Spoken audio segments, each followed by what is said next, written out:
عادل میرے پڑھ ٹھیک ہے انشاءاللہ. بارک اللہ فیکم. السلام علیکم ورحمۃ اللہ وبرکاتہ.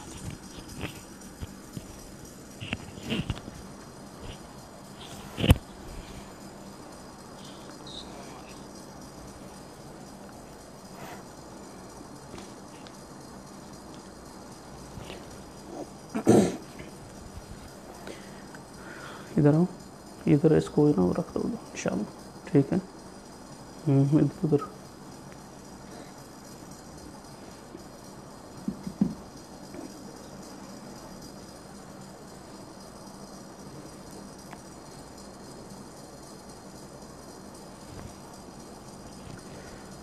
السلام علیکم ورحمۃ اللہ وبرکاتہ.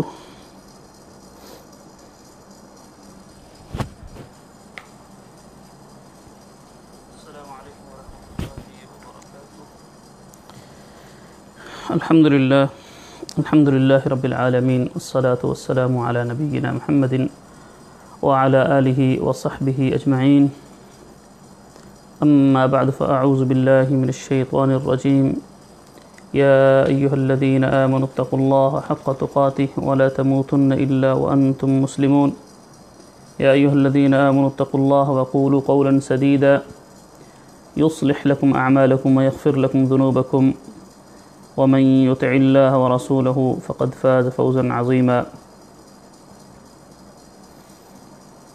ہر قسم کی حمد و ثنا اللہ وحدہ لا شریک کے لیے ہے. بے شمار اور بے حد و حساب درود و سلام ہوں امام الانبیاء جناب محمد مصطفیٰ صلی اللہ علیہ وآلہ وصحبہ وسلم کے ذات گرامی پر. جیسا کہ آپ احباب جانتے ہیں کہ رمضان المبارک کا مہینہ قریب سے قریب تر آ رہا ہے. یقیناً ایک مومن کے دل کے اندر یہ خوشی کی لہر جو ہے نا وہ دوڑ جاتی ہے کہ برکت, رحمت, مغفرت, صبر کا مہینہ آ رہا ہے. اور اسی طرح جو ہے ہر شخص یہ چاہتا ہے کہ میں اس مہینے میں زیادہ سے زیادہ نیکیاں کر سکوں, اس مہینے میں زیادہ سے زیادہ اللہ کو راضی کر سکوں, اس مہینے کی برکات و رحمات اور فیوز سے زیادہ مستفید ہو سکوں. لیکن ایسا بہت کم لوگ کر پاتے ہیں کہ وہ اس مہینے کی فیوز و برکات سے فیضیاب ہوں. اس کی وجہ یہ ہے کہ اس کی صحیح طور پر ہم تیاری نہیں کر سکتے, اس کی تیاری کی ہم فکر میں نہیں ہوتے. آپ نے دیکھا ہوگا کہ ہر انسان اپنی سوچ کے مطابق اور اپنے پیشے کے لحاظ سے بڑی محنت کرتا ہے, آنے والے وقت کی تیاری کرتا ہے. مثلاً ایک تاجر ہے, وہ تجارت شروع کرنے سے پہلے اس کی تیاری کرتا ہے, پورا اسٹیمیٹ لگاتا ہے, اندازہ لگاتا ہے, اس کے لیے وسائل پیدا کرتا ہے, مختلف چیزیں جو ہے اس کے لیے کرتا ہے. اسی طرح ایک طالب علم ہے, وہ امتحان آنے سے پہلے اس کی تیاری کرتا ہے. سردی آنے سے پہلے ہم سردیوں کی تیاری کرتے ہیں, اور گرمی آنے سے پہلے ہم گرمیوں کی تیاری کرتے ہیں. اپنے اے سی صحیح کراتے ہیں, گرمیوں کے کپڑے خریدتے ہیں. تو کوئی بھی سیزن ہو, اس کے آنے سے پہلے اس کی تیاری ہوتی ہے. لیکن ایک مسلمان, اس کے لیے ایک نیکیوں کا سیزن رمضان المبارک جو آ رہا ہے, اس میں سب سے جو بڑی غلطی ہوتی ہے وہ یہ ہے کہ رمضان المبارک جب شروع ہوتا ہے تو ہم کہتے ہیں جی ہم اب یہ شروع کر لیں گے انشاءاللہ, میں روزانہ 5 پارے پڑھوں گا، میں فلاں فلاں کام کروں گا، فلاں فلاں نیکیاں کروں گا، اور پھر کیا ہوتا ہے کہ 3-4 دن کرنے کے بعد یہ بندہ تھک جاتا ہے، اس لیے کہ اس نے پہلے سے اپنی عادت نہیں بنائی، پہلے سے تیاری نہیں ہوا یہ کام کرنے کے لیے، اور عین ٹائم پہ شروع کر دیا اس نے وہ کام، تو یہ کامیاب نہیں ہو سکتا۔ کامیاب وہ ہے جو مستقبل کی تیاری پہلے سے کرے، اس کے آنے سے پہلے اس کی پلاننگ کرے، ترتیب دے، ایک خاکہ بنائے کہ میں نے کیا کر رہا ہے اس ٹائم سے پہلے، اس وقت شروع ہونے سے پہلے، اس سیزن سے پہلے۔ اور یہ چیز ہمارے اسلاف سے ملتی ہے۔ ابو بکر البلخی رحمۃ اللہ علیہ فرماتے ہیں کہ رجب شہر الزرع، رجب کے مہینے سے، کہ رجب کا مہینہ یہ کھیتی باڑی کا مہینہ ہے، وشہر شعبان شہر، اور جو شعبان کا مہینہ ہے یہ کھیتی کو پانی پلانے کا، سقی الزرع، پانی پلانے کا، کھیتی کو پانی پلانے کا مہینہ ہے، وشہر رمضان، اور رمضان کا جو مہینہ ہے یہ کھیتی کو کاٹنے کا مہینہ ہے۔ یہاں اس وقت کھیتی پک کر تیار ہو جاتی ہے، جب آپ کھیتی بوئیں گے نہیں، بیج ڈالیں گے نہیں، اس کو پانی پلائیں گے نہیں، تو رمضان میں آپ کھیتی کیسے کاٹیں گے؟ رمضان میں آپ کہیں کہ میری جو ہے بخشش ہو جائے اور میں بہت سی باتیں کروں، نیکیاں کروں، اس کے لیے آپ نے پہلے کچھ تیاری نہیں کی، تو یہ کیسے ہو سکتا ہے پھر؟ تو میرے بھائی، رمضان المبارک آنے سے پہلے اس کی تیاری، اور یہی چیز ہمارے سلف صالحین سے ملتی ہے کہ کئی ماہ قبل رمضان کی تیاری کرتے تھے اور دعائیں کرتے تھے، اللہم بلغنا رمضان، اے اللہ ہمیں رمضان تک پہنچا دے۔ اور اسی طرح جو شخص، دنیا کا بھی اصول ہے، جو جتنی محنت کرے گا وہ اتنا کمائے گا، آگے جائے گا، ترقی کرے گا۔ آخرت کا بھی یہی اصول ہے۔ جو غافل ہے، سستی کرتا ہے، نیک اعمال میں سستی کرتا ہے، غافل ہے، وہ دنیا میں صرف نہیں پیچھے رہے گا بلکہ آخرت میں بھی پیچھے رہے گا۔ اللہ کے رسول صلی اللہ علیہ وسلم کی حدیث ہے، آپ صلی اللہ علیہ وسلم نے فرمایا لا یزال قوم یتأخرون، جو قوم پیچھے رہتی ہے، تاخیر کرتی ہے نیکیوں میں، کام کرنے میں، یؤخرہم اللہ، اللہ تعالیٰ بھی ان کو پیچھے کر دیتا ہے، قیامت کے دن بھی وہ پیچھے رہ جائیں گے۔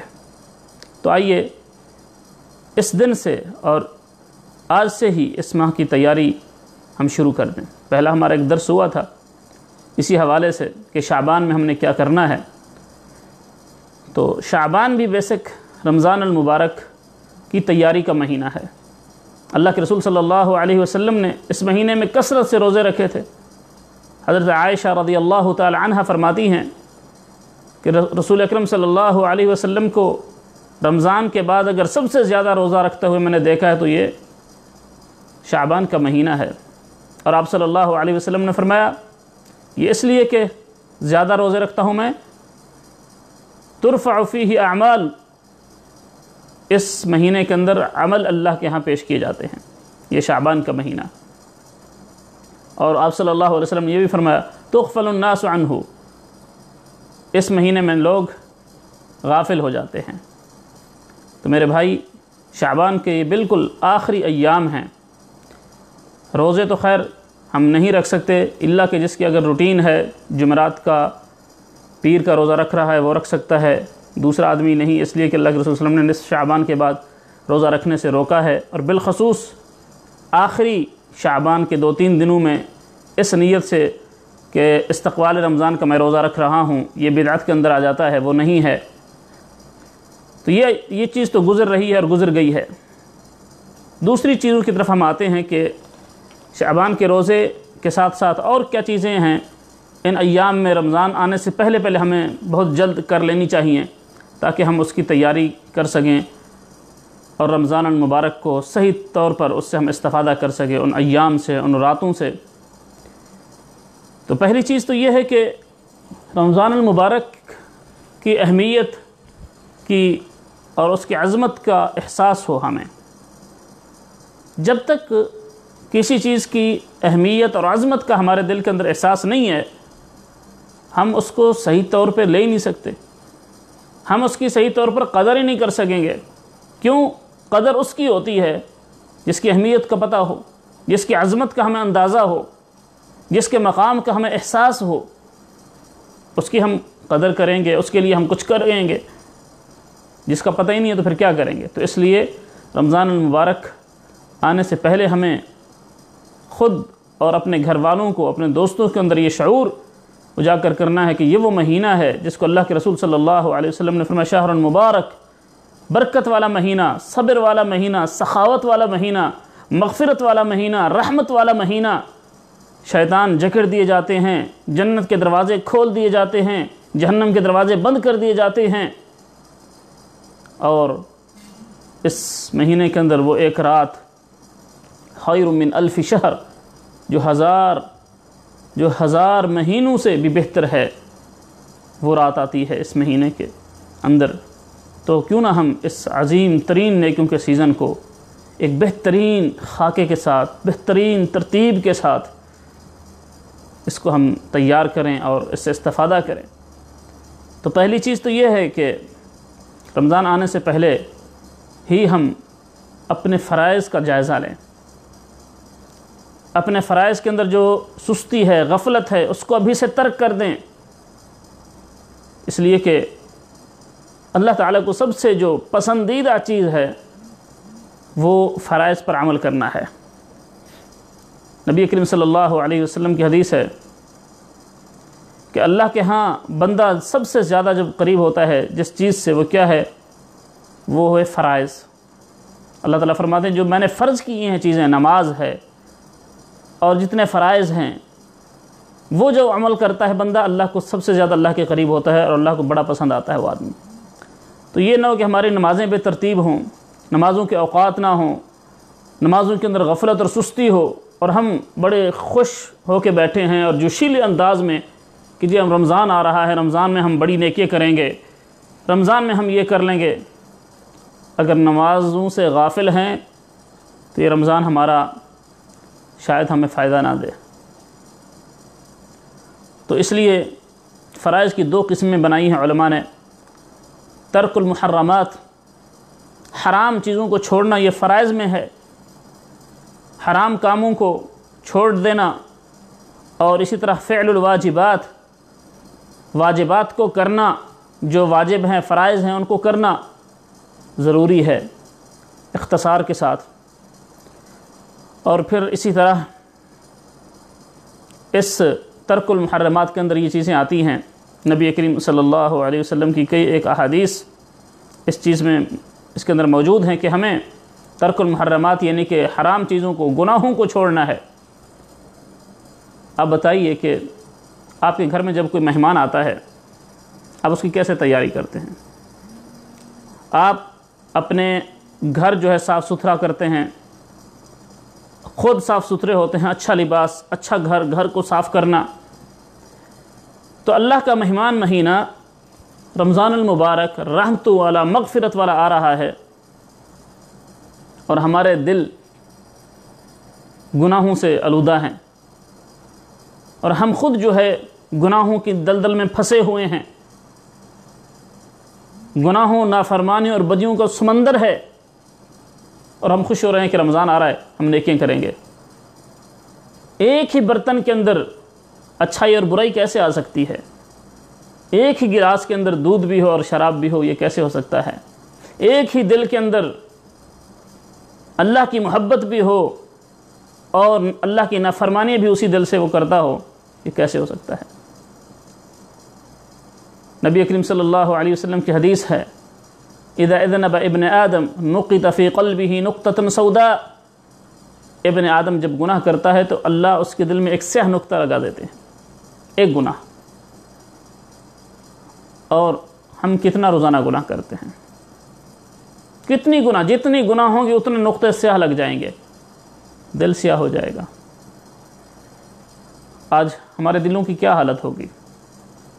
ہم ہاتھوں سے گناہ کرتے ہیں، آنکھوں سے گناہ کرتے ہیں، کانوں سے گناہ، اور دل دماغ سے زبان سے چل کر پتہ نہیں کتنے گناہ کرتے ہیں ہم، تو کہ ہمارا دل کتنا سیاہ ہو چکا ہوگا جب یہ سیاہ دل، یہ غافل دل، یہ سخت دل، یہ رمضان میں کیا اللہ کو راضی کرے گا۔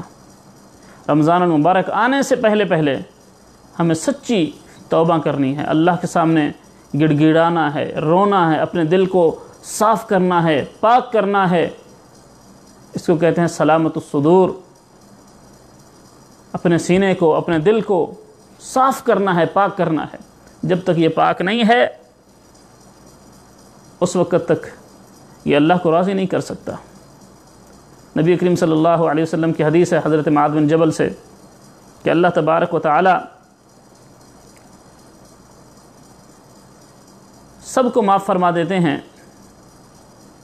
15 شعبان کے حوالے سے، کہ 2 آدمیوں کو اللہ معاف نہیں فرماتے، المشرک و مشاحن، مشرک آدمی اور مشاحن کو معاف نہیں کرتے۔ شرک کیا ہے؟ مشرک کون ہے؟ آپ تقریباً جانتے ہوں گے، شرک اکبر ہے، شرک اصغر ہے، اللہ کے علاوہ غیر اللہ کو پکارنا مدد کے لیے، اللہ کے علاوہ کسی اور کو سجدے کرنا، اللہ کے علاوہ کسی اور کے لیے نظر و نیاز اور ذبح کرنا، یہ ساری چیزیں شرک ہے۔ شرک اصغر کیا ہے؟ ریاکاری ہے، دکھاوا ہے۔ آج دیکھیں کوئی نماز ریاکاری کی پڑھ رہا ہے، کوئی صدقے ریاکاری کے کر رہا ہے، کوئی پتہ نہیں کتنے اعمال جو ہے نیکیوں کے وہ ریاکاری کے لیے، دکھاوے کے لیے کر رہے ہیں، شرک اصغر۔ اللہ ہمیں معاف فرمائے۔ جب تک شرک نہیں جائے گا اللہ کا عمل قبول نہیں کرتا۔ دوسری چیز او مشاحن، مشاحن کیا ہے؟ آپ صلی اللہ علیہ وسلم نے فرمایا کہ مشاحن وہ ہے جو ناراض ہو، جو کسی دوست سے، کسی مسلمان سے لڑا ہوا ہو، جب تک وہ صلح نہیں کر لے گا اس کے عمل قبول نہیں ہوں گے۔ اسی طرح آپ صلی اللہ علیہ وسلم سے پوچھا گیا کہ سب سے افضل ترین لوگ کون ہیں؟ نبی کریم صلی اللہ علیہ وسلم نے فرمایا کل مخموم القلب صدوق الناس، مخموم القلب آدمی، سچے دل والے، سچے لوگ، سچے تو ہیں۔ صحابہ نے پوچھا یا رسول اللہ مخموم القلب کیا ہوتا ہے؟ آپ صلی اللہ علیہ وسلم نے فرمایا مخموم القلب یعنی کہ وہ دل التقی النقی، جو پاک صاف دل ہوتا ہے، لا اثم فیہ ولا بغی، جس دل میں نہ کوئی گناہ اور نہ بغاوت ہو، لا غل ولا حسد، جس میں نہ کوئی غل دھوکہ ہو اور نہ حسد ہو، ایسا دل، یہ افضل ترین لوگ ہیں۔ تو میرے بھائی، سب سے پہلا کام فرائض کی دیکھ بھال، اس کی پابندی، اس کی طرف توجہ رمضان آنے سے پہلے، اور پھر دوسرا عمل سلامت الصدور، اپنے دلوں کو صاف کر لو، توبہ اور استغفار کر لیں، اپنے دلوں کو گناہوں سے پاک کر لیں۔ دل کے گناہ کون کون سے ہیں آپ بخوب جانتے ہوں گے۔ دل کے گناہ شرک، بدعت، اور اسی طرح جو ہے حسد، بغض، کینہ، دشمنی، عداوت، یہ دل کے گناہ ہیں۔ جب تک ان چیزوں سے اپنے دلوں کو پاک نہیں کریں گے، اور پھر عمومی طور پر کوئی بھی گناہ، جس طرح حدیث بیان کی میں نے کہ ہر گناہ سے ایک نقطہ دل پہ سیاہ لگ جاتا ہے، تو ان سیاہ نقطوں کو ختم کرنا ہے۔ اور آخری 2 باتیں کیا ہے کہ اس رمضان المبارک آنے سے پہلے ہی ہم نے اپنی نیکیوں کا شیڈول بنانا ہے۔ رمضان المبارک میں ایک آدمی دیکھیے کہ میں روزانہ 5 پارے پڑھوں گا، 10 پارے پڑھوں گا، اس نے پورا سال قرآن نہیں پڑھا، اس کی عادت نہیں ہے پڑھنے کی، اس کی زبان نہیں پڑھ سکتی، اتنا تھک جاتی ہے، تو وہ کیسے پڑھے گا؟ رمضان المبارک آنے سے پہلے ہمیں اس چیز کی پورا سال ہمیں تیاری کرتا رہنا چاہیے، لیکن کم از کم یہ شعبان کا جو مہینہ ہے اب یہ آخری ایام ہے، اس آج سے ہی ہم شروع کر دیں کہ قرآن کریم کی کثرت سے تلاوت اپنے ٹائم ٹیبل میں، اپنے جدول اور خاکے کے اندر یہ چیز رکھیں کہ کثرت سے روزانہ قرآن کی تلاوت کرنی ہے۔ پھر جا کے ہم رمضان المبارک میں ہماری گاڑی ایک لائن پہ آ جائے گی، ایک سلسلہ چل پڑا ہوگا تو ہم چلتے رہیں گے۔ لیکن اچانک سے اگر ہم رمضان میں قرآن کریم پڑھنا شروع کرتے ہیں تو پھر اکثر بیشتر لوگ کیا ہوتے ہیں کہ وہ جو خاکہ بناتے ہیں کہ 10 پارے پڑھوں گا، 5 پارے پڑھوں گا، 2-3 دن پڑھنے کے بعد وہ ان سے نہیں ہوتا، وہ تھک جاتے ہیں، ہمت ہار جاتے ہیں۔ وجہ یہی ہوتی ہے کہ ان کی عادت نہیں ہے، انہوں نے اپنا ذہن تیاری نہیں کیا پہلے سے۔ تو پہلے تیاری کرنے کی ضرورت ہے۔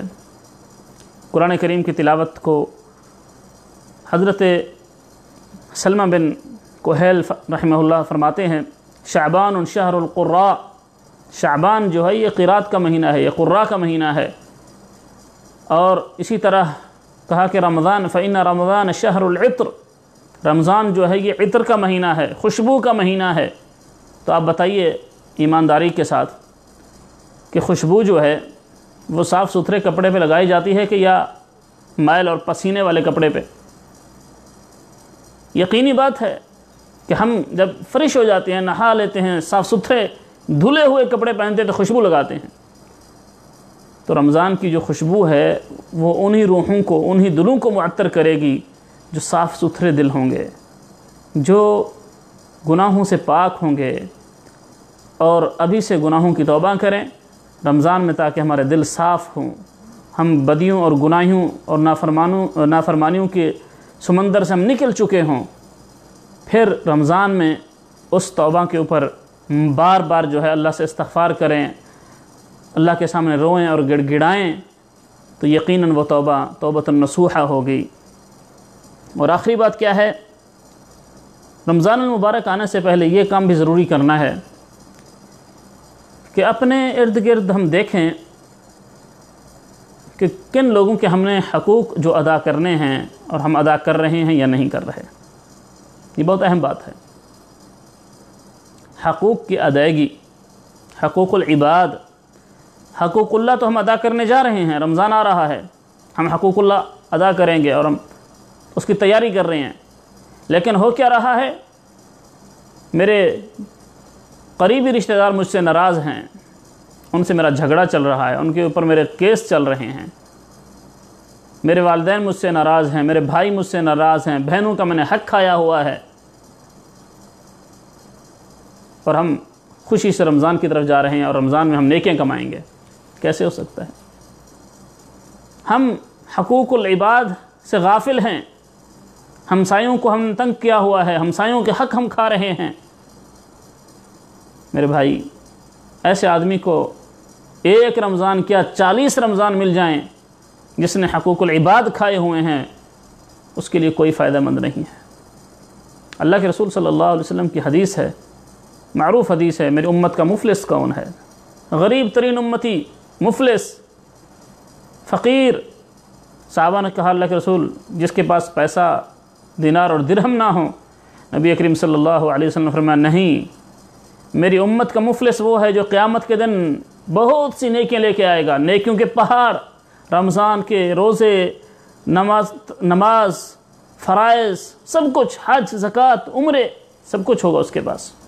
لیکن کیا ہوگا؟ قد شتم هذا واكل مال هذا وضرب هذا، کسی کو اس نے مارا ہوگا، کسی کو اس نے گالی دی ہوگی، کسی کے اوپر اس نے ظلم اور زیادتی کی ہوگی، اور کسی کا حق اور مال کھایا ہوگا۔ وہ سارے لوگ جمع ہو جائیں گے، اللہ کے ہاں آ جائیں گے، اللہ کی عدالت میں حاضر ہو جائیں گے۔ اللہ تعالیٰ انصاف فرمانے والے ہیں۔ ہاں بھئی، کیا معاملہ ہے؟ یا اللہ انہوں نے میرا حق کھایا ہوا ہے، مطالبہ کریں گے۔ اللہ تبارک و تعالیٰ اس کی یہ ساری نیکیاں، یہ رمضان کے روزے، یہ نماز، یہ تراویح، یہ قرآن کے ختم، یہ حج، یہ عمرے، بڑی بڑی نیکیاں، یہ ساری کی ساری اللہ تعالیٰ تقسیم کر دیں گے ان لوگوں کے اندر جن کے اس نے حقوق کھائے تھے، جن کے حقوق اس نے ادا نہیں کیے تھے، جن کو پر اس نے ظلم اور زیادتیاں کی تھیں۔ نیکیاں ساری کی ساری جو ہے وہ تقسیم ہو جائیں گی۔ ابھی بھی کچھ لوگ باقی ہوں گے کہ اللہ ہمیں تو کچھ نہیں ملا، ہمارے تو ابھی حق باقی ہیں۔ اچھا، اس کی نیکیاں تو اب ختم ہو گئیں۔ اللہ تبارک و تعالیٰ فرمائیں گے کہ اب ایسے کرو، تم اپنے گناہ اس کو دے دو۔ اب راضی ہو؟ اپنے گناہ اس کے اوپر لاد دو۔ اب اپنی نیکیاں بھی گنوا بیٹھا، دوسرے لوگوں کے بھی گناہ اس کے اوپر آ گئے۔ وجہ کیا ہے؟ وجہ جس کو ہم وجہ ہی نہیں سمجھتے، کہ کسی کا حق مار لینا، کسی کو گالی دے دینا، کسی سے جھگڑا کر لینا، کسی کو ظلم اور زیادتی کا نشانہ بنانا، اور ہم پہلے صف کے نمازی، پہلے صف کے مصلی، مسجد میں بڑا کثرت سے آنا جانا ہے ہمارا، بڑے نیک سمجھے جاتے ہیں ہم۔ اللہ اکبر! میرے بھائی، یہ ساری نیکیاں تباہ اور برباد ہو جائیں گی، ختم ہو جائیں گی، تقسیم ہو جائیں گی۔ العیاذ باللہ، اللہ ہم سب کو اس چیز سے محفوظ رکھے۔ تو رمضان المبارک آنے سے پہلے حقوق والدین کے ہوں، حقوق ہمسائیں کے ہوں۔ نبی صلی اللہ علیہ وسلم نے کیا فرمایا کہ جبریل بار بار مجھے ہمسایوں کے بارے میں اتنی وصیت کر رہے تھے، اتنی بار میرے پاس آئے کہ میں سمجھا کہ ہمسایوں کو کہیں وراثت میں شریک نہ کر دیا جائے، ہمسایوں کو وراثت میں شریک نہ کر لیا جائے۔ ہم تو ہمسایوں کو سمجھتے کچھ نہیں، اور اگر ہمسایہ اپنا قریبی رشتہ دار ہو تو پھر ڈبل حق بن جاتا ہے، مسلمان ہو ٹرپل حق بن جاتا ہے۔ ایک مسلمان ہے، ایک قریبی رشتہ دار ہے، تیسرا ہمسایہ ہے، کتنے حقوق بن گئے؟ جتنا قریبی ہو اتنا ہی ہم اس کو زیادہ تنگ کریں گے۔ اللہ ہم معاف فرمائے۔ اسی طرح وہ دو عورتوں کا واقعہ اللہ کے رسول صلی اللہ علیہ وسلم کے سامنے بیان کیا گیا کہ یا رسول اللہ، ایک عورت ہے، بہت زیادہ نفلی نمازیں عبادتیں کرتی ہے، صدقہ خیرات کرتی ہے، لیکن ایک بڑی خامی ہے اس کی، تؤذی جیرانہا، اپنے ہمسایوں کو تکلیف دیتی ہے۔ آپ صلی اللہ علیہ وسلم نے فرمایا ہی فی النار، یہ جہنم میں جائے گی۔ حالانکہ یہ بتایا جا رہا ہے کہ کثرت سے نمازیں پڑھتی ہے، روزے رکھتی ہے، بہت سی نیکیاں کرتی ہے۔ دوسری عورت کے بارے میں پوچھا کہ اللہ کے رسول، ایک عورت ہے، وہ فرض نماز، فرض روزے، فرض عبادات کرتی ہیں، لیکن اس کے ہمسائے اس سے بڑے خوش ہیں، بڑی خوش اخلاق ہے، حقوق کی ادا کرنے والی ہے۔ آپ صلی اللہ علیہ وسلم نے فرمایا ہی فی الجنہ، یہ جنت میں جائے گی۔ تو میرے عزیز دوستو، میرے پیارے بھائیو، اللہ سے ہمیشہ ہمیشہ اپنے گناہوں کی معافی مانگتے رہیں، اپنے دل کو صاف کریں، نیکی کی طرف سبقت کریں، بھلائی کا کوئی موقع نہ جانے دیں۔ میں آخر میں ایک مثال دیتا ہوں۔ کسی بہت بڑے عرب کھرب پتی سے انٹرویو لیا گیا، اس سے پوچھا گیا کہ جی آپ اتنا امیر کیسے ہو گئے، اتنا امیر کیسے ہو گئے آپ؟ انٹرویو لینے والا جو صحافی تھا، اس کو اس عرب پتی نے ایک خالی چیک نکال کے اس کے اوپر سائن کر کے اس کے سامنے رکھ دیا، کہا اس کے اوپر آپ جتنے پیسے لکھ دیں میری طرف سے آپ کو گفٹ ہوگا، ہدیہ ہوگا۔ اس نے کہا نہیں، اس کی ضرورت نہیں ہے، میں ویسے آپ سے سوال کر رہا ہوں کہ آپ اتنا امیر کیسے ہو گئے؟ تھوڑی دیر کے بعد اس نے وہ چیک واپس لے لیا۔ وہ کہنے لگا کہ دیکھو، میں امیر کس طرح ہوا ہوں، کوئی اچانک سے میں امیر نہیں ہو گیا، بلکہ میں نے کوئی چانس نہیں چھوڑا پیسہ کمانے کا، میں نے کوئی چانس نہیں چھوڑا۔ جس طرح میں نے آپ کو چانس ابھی دیا ہے کہ یہ چیک ہے آپ لکھ لیں، اور اگر آپ لکھ لیتے اور لے لیتے آپ کے پاس بھی پیسہ آ جاتا، لیکن آپ نے وہ چانس ضائع کر دیا، تو میں نے کبھی چانس ضائع نہیں کیا، تو میں امیر ہو گیا۔ یہ تو دنیا کا معاملہ ہے، یہی معاملہ نیکی کا ہے۔ فاستبقوا الخیرات، نیکی میں جلدی کرو، نیکی کا موقع ملے، چھوٹی نیکی ہے، بڑی نیکی ہے، کر ڈالو، تاخیر نہیں کرنی، دیر نہیں کرنی، سوچنا نہیں، غافل نہیں ہونا، چلو کر لیں گے، ایسا نہیں ہے۔ نیکی میں جلدی، تو اپنے آپ کو تیار رکھیں نیکی کے لیے۔ اور جب تک ہم رمضان المبارک کی یہ تیاری نہیں کریں گے پہلے سے، تو یقیناً میرے بھائی ہم رمضان کے اور مقاصد کو نہیں حاصل کر سکیں گے، تقوی کا حصول نہیں ہو سکے گا، اس لیے میرے بھائی رمضان آنے سے پہلے اس کی بھرپور تیاری کریں، ایک خاکہ بنائیں، شیڈول بنائیں، اس میں زیادہ وقت جو ہے آپ اللہ کو دیں، عبادات کو دیں، نیکی کرنے میں گزاریں۔ کم سے کم وقت جو آپ کا خاص ضرورت کا ہو، آپ نے کوئی دنیاوی امور نپٹانے ہیں، کوئی اور کام دو چار کرنے ہیں، کم سے کم وقت میں رمضان المبارک آنے سے پہلے اپنے گھر کی ضروریات، اشیاء، شاپنگ وغیرہ رمضان سے پہلے کر لیں۔ اس لیے ضروری ہے کہ رمضان المبارک میں رش بڑھ جاتا ہے، پھر ہمارا سارا وقت جو ضائع ہو جاتا ہے وہ بازاروں کے اندر، مارکیٹوں میں، شاپنگ میں۔ حالانکہ اللہ کے نبی صلی اللہ علیہ وسلم سے پوچھا گیا کہ دنیا کی افضل ترین جگہ کون سی ہے؟ آپ صلی اللہ علیہ وسلم نے فرمایا افضل ترین، محبوب ترین جگہیں دنیا کی وہ اللہ کے گھر ہیں، اور بدترین جگہیں جو ہیں وہ بازار ہیں، بدترین جگہیں وہ بازار ہیں۔ پھر رمضان المبارک میں اگر ہم ان بازاروں کے اندر گھنٹوں گزار دیں تو میرے بھائی یہ وقت کا ضیاع ہے۔ تو اللہ سے ہم دعا کرتے ہیں اللہ تبارک و تعالی ہم سب کو اس عظیم ترین مہینے میں اس سے کما حق مستفید ہونے کے اللہ ہمیں توفیق عطا فرمائے۔ اللہ تبارک و تعالی ہم سب کے صغیرہ اور کبیرہ گناہ معاف فرمائے۔ جتنے بیمار ہیں اللہ ان کو شفاء کاملہ عاجلہ نصیب فرمائے۔ اللہ تبارک و تعالی یہ مصیبت اور یہ وبا اور یہ امتحان ہم سے اللہ ٹال دے۔ اللہم ارفع عنا البلاء